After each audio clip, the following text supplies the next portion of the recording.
Il y a une chose très importante que Maître Lee m'a appris, c'est le regard des autres qui l'a élevé au niveau d'artiste.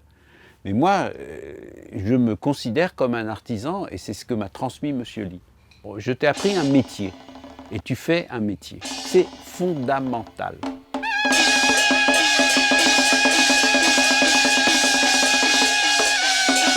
J'ai été étudiant au Langzhou à Paris, j'apprenais le chinois parce que c'était la mode un petit peu. Et mon professeur de chinois, Jacques Pimpano, lui, il avait un petit musée spécialisé dans l'art du théâtre en Asie et l'art des marionnettes, surtout à Taïwan et en Chine. Et il y avait des petites marionnettes de Taïwan, des putaïsi, qui me fascinaient dans une vitrine. Tout de suite, j'ai décidé de partir à Taïwan. C'est quand on a 20 ans, on a l'esprit d'aventure et le désir de découvrir d'autres mondes. Je suis allé le voir et puis je lui ai dit voilà, je voudrais apprendre les marionnettes. Alors il m'a regardé de façon un peu bizarre parce que c'était un moment donné où les marionnettes à Taïwan étaient en train de disparaître petit à petit. Chez Monsieur Lee, et dès que j'arrivais, tous les matins, il y avait tous les enfants, tous les gens qui regardaient par la fenêtre, un Waigogen, un Atoga qui apprenaient les putaïsi. Et en plus, Monsieur Lee me disait qu'il avait reçu des coups de fil d'autres marionnettistes qui lui disaient « Mais pourquoi tu apprends à un étranger ?» Et lui, il a dit « Mais j'apprends à qui veut apprendre. » C'est-à-dire que pour lui, ce n'était pas quelque chose de fermé, le théâtre de marionnettes, c'était quelque chose d'ouvert, vers le monde.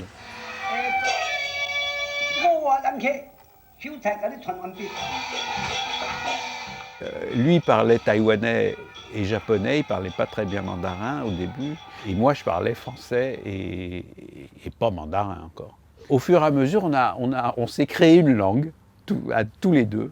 Une espèce de langue, il y avait du français, du mandarin, du taïwanais, un peu de japonais. Enfin, c'était un mélange invraisemblable. On était les deux seuls à se comprendre.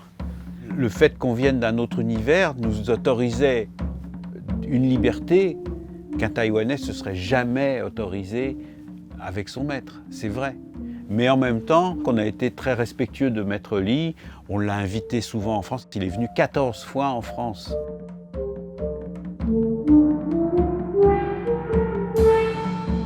Donc sa troupe s'appelle Yi Wanjan et nous, il nous a appelés Xiao Wanjan. Donc on a trouvé le petit miroir. Il y a beaucoup de choses que je ne sais pas faire, je suis très mauvais manipulateur. Catherine Larue, qui a travaillé avec moi, manipule merveilleusement, moi je suis très mauvais. Par contre, Monsieur Lee m'a bien enseigné la mise en scène, qui se transmet beaucoup plus difficilement. Et donc c'est comme ça qu'on a commencé par faire l'Odyssée, parce que dans l'Odyssée, Ulysse a un rapport avec les dieux grecs que je trouvais très proche du rapport entre Sun Wukong avec les histoires de dieux chinois.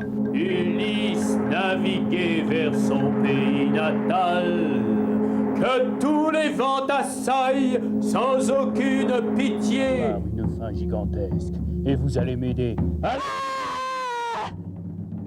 Il était très fier de nous, je dois dire. La preuve en est, c'est qu'il a organisé un spectacle à Longshansi. Et ça a fait des tas de problèmes à Taïwan. Il y avait des gens qui disaient « Ouais, pourquoi des étrangers font des putaïsi étrangères à Longshansi ?» Puis d'autres « Ouais, c'est formidable, etc. » Lui-même était un artiste qui a beaucoup fait évoluer l'art des marionnettes de Taïwan. Et pour lui, la dynamique était dans ce sens-là. Ce n'était pas quelque chose à conserver et immobile, qui sente la poussière, quoi. J'ai travaillé toujours vers des univers que j'aimais, donc la mythologie. Donc on a fait d'abord l'Odyssée, qui est vraiment la mythologie grecque. Et puis j'avais lu Les Mille et une Nuits, j'ai adoré Aladdin. Et voilà, bon, Aladdin, c'est pas de la mythologie, mais c'est aussi un univers magique. Et j'ai été invité au Cambodge pour faire une mise en scène sur le Ramayana, qui est la mythologie indienne, qu'on retrouve aussi au Cambodge. Tout ça avec la technique de Lee Tien Loong en putaïsi et piingxi. C'est-à-dire que Monsieur Lee m'a fait comprendre qu'à partir du moment où c'était une création, il fallait que ce soit entièrement une création. Depuis la création du Théâtre du Petit Miroir, on a créé une trentaine de spectacles, peut-être un peu plus. On a joué la première fois, c'était le COT qu'on a fait au Théâtre National de Chaillot en 82 pendant un mois.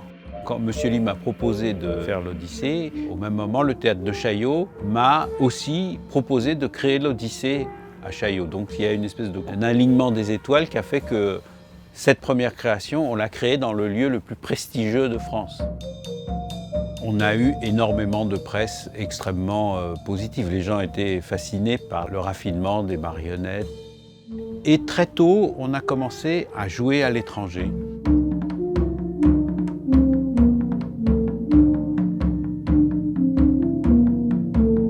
C'est aussi grâce à Monsieur Lee parce qu'il nous avait aussi appris que les spectacles sont des spectacles itinérants. C'est-à-dire qu'on arrive, on descend de l'avion à midi et le soir à 8 h, on peut faire le spectacle. Comme ça, pendant 30 ans, on a joué dans plus de 80 pays. C'est complètement fou, quoi. Voilà, la carte, c'est étonnant, quoi. Ce qui fait plaisir, c'est que les gens restent après le spectacle et souvent ils passent de très longs moments à nous poser des questions ou même à regarder les marionnettes, ils sont totalement fascinés parce que ces marionnettes sont fascinantes. Effectivement, il y a beaucoup de Français qui sont venus à Taïwan parce que moi j'ai fait énormément de publicité à Maître Lee en France. Donc ça, c'était vraiment la plus belle des reconnaissances d'avoir un prix de la culture franco-taïwanaise. Dans les attendus de la décision, les jurys disent que j'ai été un passeur d'une culture. Voilà. Je ne sais pas si je le mérite, mais en tout cas, j'en suis très content.